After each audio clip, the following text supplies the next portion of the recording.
Good morning everyone. How are you? I hope you are fine. Today we are reading chapter number 3. तृतीय पाठ है डिजी भारतम. डिजी भारतम. डिजी का मतलब digital Bharatam. इसमें क्या बताया गया कि प्रस्तुत पाठ में डिजिटल इंडिया के मूल भाव को लेकर लिखा गया निबंधात्मक पाठ है. इसमें वैज्ञानिक प्रगति के उन आयामों को छुआ गया है जिसमें हम एक क्लिक द्वारा बहुत कुछ कर सकते हैं. आप भी नेट चलाते हो, इंटरनेट चलाते हो. यदि आप कहीं भी एक क्लिक करते हो तो आपको उसका क्या होता है, पूरी की पूरी डिटेल मिल जाती है. आपको कुछ भी देखना है तो आप क्या करते हो, एक क्लिक करते हो. क्लिक करते ही हमें उससे क्या करता है, पूरा का पूरा हमें उसका ब्यौरा मिल जाता है, यानी कि हम उसको पूरा अच्छे से समझ सकते हैं. आज इंटरनेट ने हमारे जीवन को इतना सरल बना दिया है, हम भौगोलिक दृष्टि से एक दूसरे के अत्यंत निकट आ गए हैं. इसके द्वारा जीवन के प्रत्येक क्रियाकलाप सुविधाजनक हो गए हैं. ऐसे ही भावों को यहाँ सरल संस्कृत में व्यक्त किया गया है. ठीक है, ये जो पाठ है इसके अंदर डिजिटल इंडिया के बारे में बताया गया. देखिए, अध्याय संपूर्ण विश्व डिजिटल इंडिया इससे चर्चा श्रूते. आज संपूर्ण भारत में, पूरे विश्व में डिजिटल इंडिया की चर्चा सुनी जाती है. श्रूयते सुनी जाती है. अस्य पदस्य क्या भाव इति मनसी जिज्ञासा उत्पत्ते. इस पद का भाव क्या भाव है, ऐसी जिज्ञासा मन में उत्पन्न होती है. उत्पत्ते उत्पन्न होती है मनसी मन में, जिज्ञासा यानी उत्कंठा. काल परिवर्तनेन सह मानव से आवश्यकता अपि प्रवर्ते. समय परिवर्तन, काल परिवर्तनेन समय परिवर्तन के साथ मानव की आवश्यकता भी परिवर्तित होती रहती है. परिवर्तन काले ज्ञानस्य आदान प्रदान मौखिकम आसीत विद्या च श्रुति परंपरा से ग्रस्ते समय. प्राचीन काल यानी पुराने समय में क्या था, ज्ञान का आदान प्रदान मौखिक था और विद्या कर्ण परंपरा से ग्रहण की जाती, यानी कि कानों के द्वारा सुनी जाती. श्रुति परंपरा यानी कानों के द्वारा सुनी जाती थी. अनंत ताल पत्रोपरि भोज तपो पत्रोपरि च लेखन कार्य आरब्धम. अनंतरन इसमें क्या था कि परिवर्तन काल में ताल पत्र के ऊपर भोज पत्र के ऊपर लिखने का कार्य प्रारंभ कर दिया गया था. परिवर्तन कार्य कर्गदस्य लेखना च आविष्कारेण सर्वच्छा में मनोगताना भावना कर्गदोपरि लेखनम प्रारंभम. परिवर्तन के साथ कागज पर लेखन कार्य किया जाने लगा. उसका लेखन कार्य का आविष्कार होने लगा और आविष्कार से सभी के लिए ही मन के भावों को कागज पर लिखना आरंभ होने लगा. यानी कि जो मन के भाव थे वो किसके ऊपर लिखने शुरू हुए, कागज के ऊपर लिखना प्रारंभ हुआ. टंकन यंत्र से आविष्कारेण तु लिखिता सामग्री टंकिता सती बहुकालाया सुरक्षिता अतिष्ठित. इसमें क्या हुआ कि टंकन यंत्र के आविष्कार से तो लिखित सामग्री टंकित होकर बहुत समय तक सुरक्षित रहने लगी. टंकन यंत्र था, उसके आविष्कार से क्या हुआ, टंकित से क्या हुआ कि जो हमारी लिखित सामग्री है वो काफी समय तक सुरक्षित रहने लगी. वैज्ञानिक प्रविधि प्रगति यात्रा पुनरपि अग्रे गता. वैज्ञानिक विधि की विकास यात्रा फिर से आगे बढ़ी. अद्य सर्वाणि कार्याणानि सगणक नामकेन यंत्रेण साधितानि भवति. और फिर क्या हुआ कि आज सभी कार्यों के लिए सगणक नामकेन, यानी सगणक क्या होता है कि गणना करने वाला, यानी कंप्यूटर नामक यंत्र से किए जा रहे हैं. सगणक किसको बोलते हैं, कंप्यूटर बोलते हैं. कंप्यूटर नामक यंत्र से किए जा रहे हैं. समाचार पत्राणि पुस्तकानि च कंप्यूटर माध्यमेन पठ्यन्ते लिखन्ते च. समाचार पत्र है, पुस्तक है, सभी कंप्यूटर के माध्यम से पढ़े और लिखे जा रहे हैं. कागदो उद्योगे वृक्षा नाम उपयोगने वृक्षा कर्तव्येन समय. और जो कागज के उद्योग में वृक्षों के उपयोग से वृक्ष काटे जा रहे थे, पर में सगणक से अधिकाधिक प्रयोगेन वृक्षाना कर्तेने न्यूनतना भविष्यति इति विश्वास है. उसमें क्या हुआ कि जो वृक्षों की कटाई में कमी होगी ऐसा विश्वास है, क्योंकि जो सगणक है उसका प्रयोग अधिक से अधिक प्रयोग से वृक्षों की कटाई में क्या होगी, न्यूनता होगी, यानी कि कम होगा. अनेन पर्यावरण सुरक्षाया दिशि महान उपकारो भविष्यति, और इससे पर्यावरण की सुरक्षा की दिशा में महान उपकार होगा। क्योंकि यदि कागज की जरूरत होगी तो पेड़ काटे जाएंगे, पेड़ काटे जाएंगे तो क्या होगा, हमारा पर्यावरण दूषित होगा। और वही काम हम कंप्यूटर कर रहे हैं, पे सारा काम कर रहे हैं, तो उससे क्या होगा, उसका उपयोग कम होगा और हमारा पर्यावरण है वो सुरक्षित रहेगा। ओके। अधुना आपने वस्तु क्रियार्थम रुपये काना अनिवार्यता नास्ति। अब आधुनिक टाइम में यानी अब बाजार में वस्तु खरीदने के लिए हमें रुपयों की अनिवार्यता नहीं है, यानी जरूरी नहीं है। डेबिट कार्ड, क्रेडिट कार्ड इत्यादि सर्वत्र रुपये का ना स्थान ग्रहित बनते।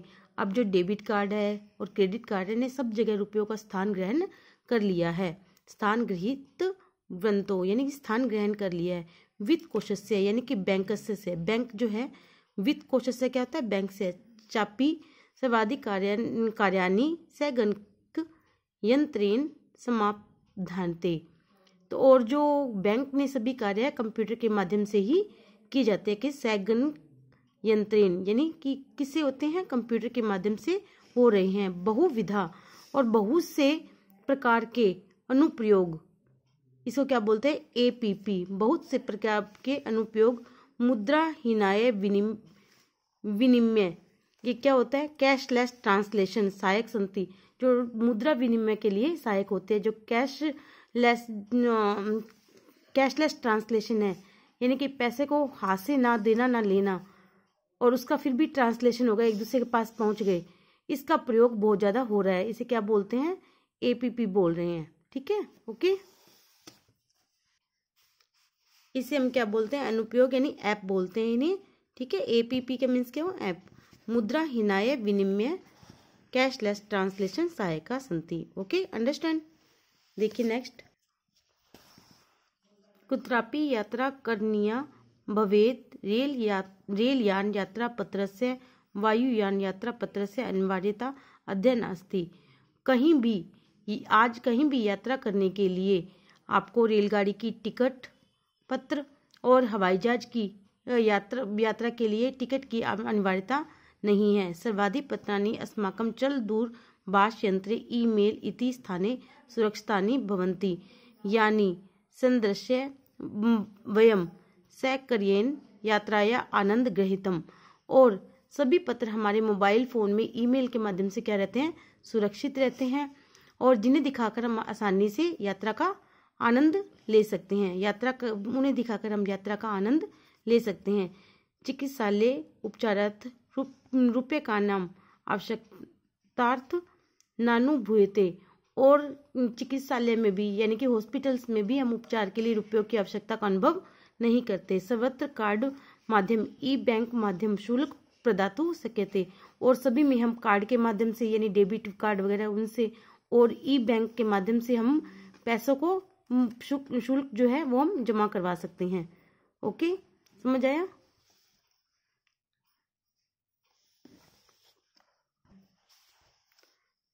तद्दिन नाति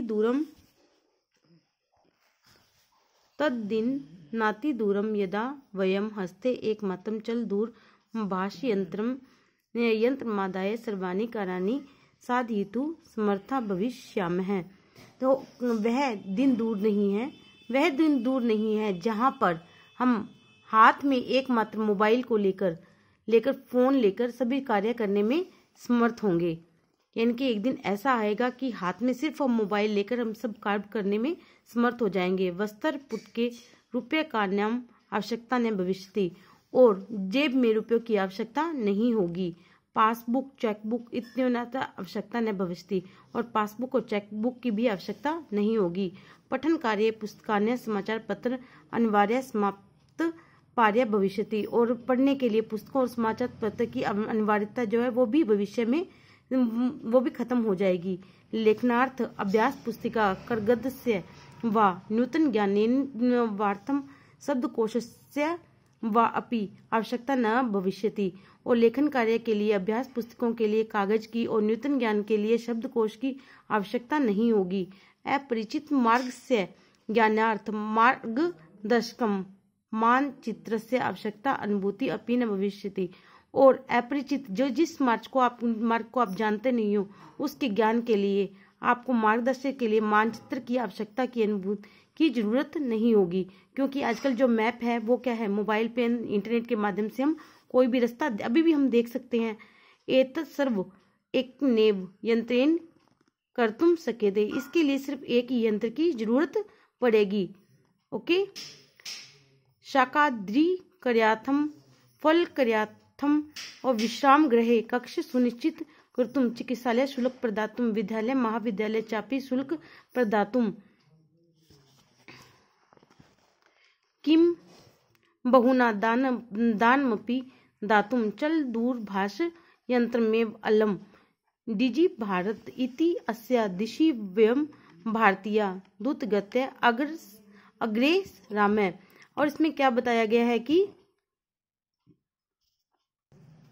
यानी इसमें क्या बताया गया है कि फल सब्जी के लिए, सब्जियों के लिए, फल के लिए, विश्राम गृह के लिए सुनिश्चित करने के लिए, चिकित्सालय में शुल्क देने के लिए, विद्यालय और महाविद्यालय में शुल्क देने के लिए और बहु से दान करने के लिए, चल दूरभाष यंत्रम अलम, और उसके लिए हमें क्या कहे, शुल्क देने के लिए और दूरभाष यंत्र के मोबाइल फोन ही पर्याप्त है इन सब के लिए। यानी कि आपको कुछ भी करना है, काम करना है, तो उसके लिए आपको सिर्फ एक किसकी जरूरत है, एक मोबाइल फोन की ही जरूरत पड़ेगी।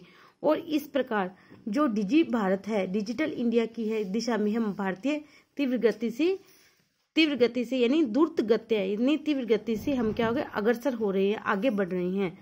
समझ में आया? शाका दिक्काथम यानी कि साग सब्जी के लिए, फल के लिए, विश्राम गृह के लिए उनको उनका शुल्क जो है वो निश्चित कर, कक्ष यानी हमें को कहीं पे रूम लेना है तो उसके लिए, चिकित्सालय यानी हॉस्पिटल में किराया फीस वगैरह देनी है आपको, विद्यालय में महाविद्यालय में आपको फीस देनी है, इन सभी कार्य के लिए आपको सिर्फ किसकी जरूरत पड़ेगी, सिर्फ आपको एक मोबाइल फोन की ही जरूरत पड़ेगी।